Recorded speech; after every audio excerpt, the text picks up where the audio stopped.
Before we get started, please go over to Amazon.com and grab a copy of my book, Education and Justice. If you have an African-American son in public school, you need this book because I teach you the many ways that public schools mistreat African-American boys and what you can do to help your son. So go over there and get your copy immediately.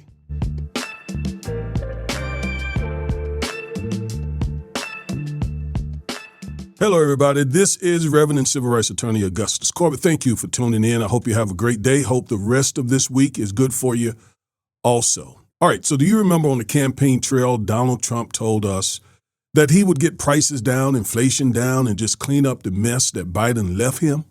Well, a month and a half into his term, his second term, that is not what's happening. In fact, the very opposite is happening. Let's look at some data. All right, so from what we see here, this article says Trump is sending the economy in the wrong direction. It says the Trump administration appears to be sending the U.S. economy into a period of slower growth and higher inflation. In the past few weeks, the administration steeped tariffs on a wide range of imports from America's top trading partners and threatened more, has laid off tens of thousands of federal government workers, and has frozen payments already appropriated by Congress for farms, Head Start facilities, economic development programs, and more. The administration's sudden moves have raised uncertainty about what will happen next. What programs will they curtail and by how much? What regulations will the administration enforce or roll back? Will critical government services that help everyday Americans cease to function?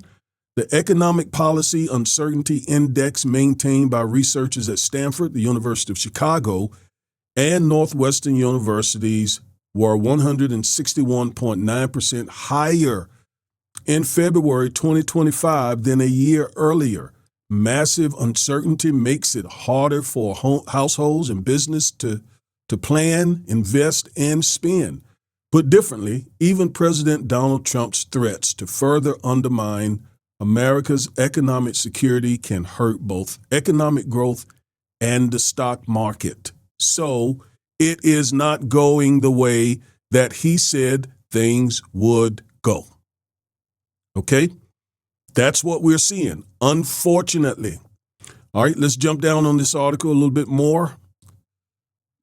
It says consumer inflation expectations are trending up, as revealed by February data from the University of Michigan's surveys of consumers. Trump's calls for higher tariffs and mass deportation of immigrants created early inflationary pressures. In anticipation of the Trump administration's actions, firms built up inventory of imported items and consumers accelerated discretionary purchases, such as home renovations and new or used cars. Now, we know exactly what President Trump is doing and will do to get the pressure off him.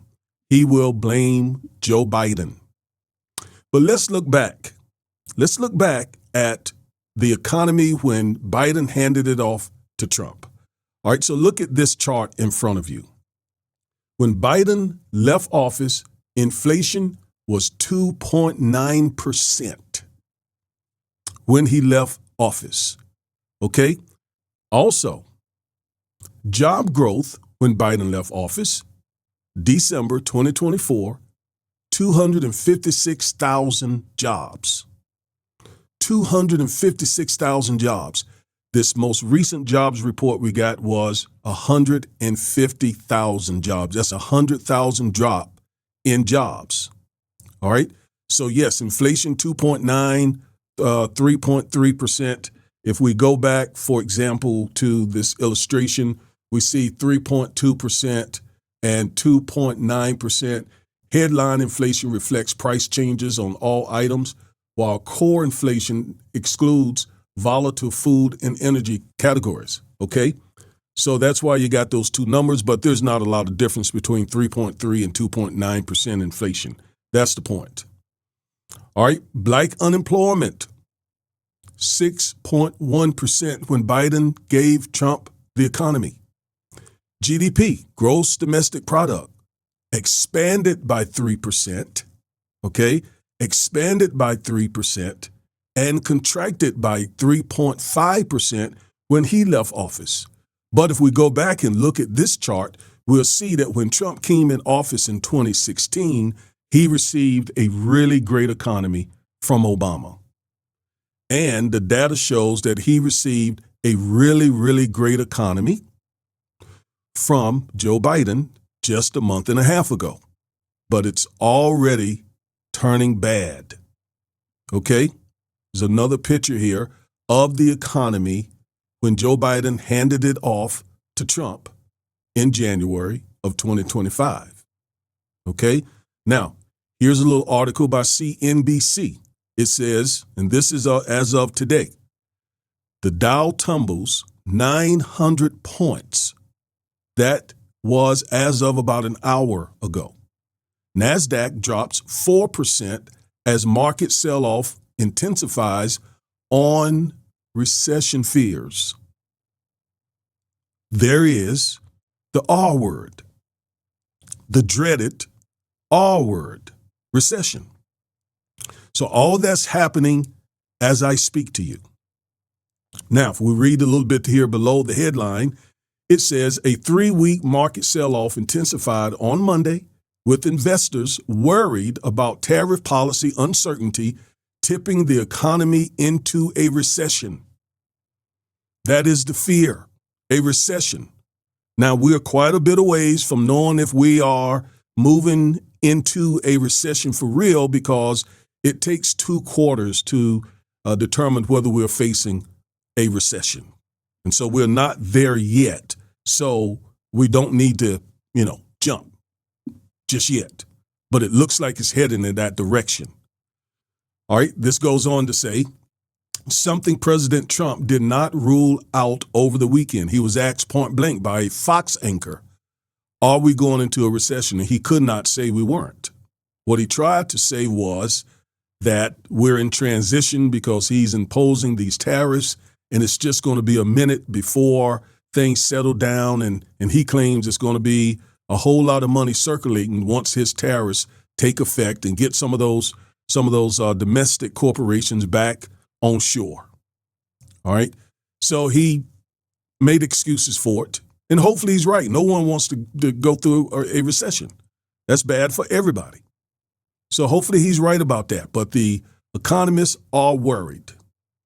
This goes on to say the Dow Jones Industrial Average dropped 864 points or 2%. The S&P 500 shed 2.8%. And the NASDAQ Composite lost 4.3%. Both the S&P and tech-heavy NASDAQ dropped to their lowest levels since September 2024. What was that? September, October, November, December, January, February, March. 7 months. The lowest in 7 months. So this is something to be concerned about. Now, here are some additional signs of an upcoming recession.